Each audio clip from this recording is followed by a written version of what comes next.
कहानी। बहन की चादर। रात के 10 बज रहे थे।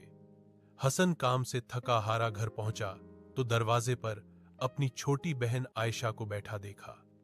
आंखों में आंसू, हाथ में पुरानी चादर और चेहरे पर एक शांत उदासी थी। हसन ने परेशान होकर पूछा, आयशा, क्या हुआ? तुम यहां क्यों बैठी हो? आयशा ने हल्की सी मुस्कुराहट के साथ कहा, भाई, आज स्कूल में सब मेरा मजाक उड़ा रहे थे कि मेरी चादर फटी हुई है। यह सुनते ही हसन के दिल में कुछ टूट सा गया।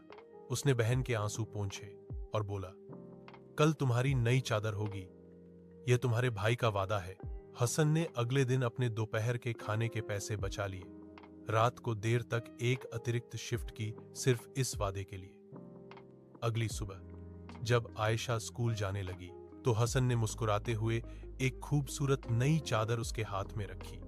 आयशा के चेहरे पर चमक आ गई और उसने भाई को गले लगाकर कहा, भाई, आपने मेरे दिल की दुनिया बदल दी। हसन ने नरमी से जवाब दिया, बहन, तुम्हारी मुस्कुराहट ही मेरी दुनिया है। सबक। दुनिया में बहुत रिश्ते होते हैं, मगर भाई और बहन का रिश्ता सबसे ज्यादा खालिस होता है। एक बहन के आंसू भाई के लिए दुआ बन जाते हैं और एक भाई की मेहनत बहन के ख्वाबों का सहारा बन जाती है।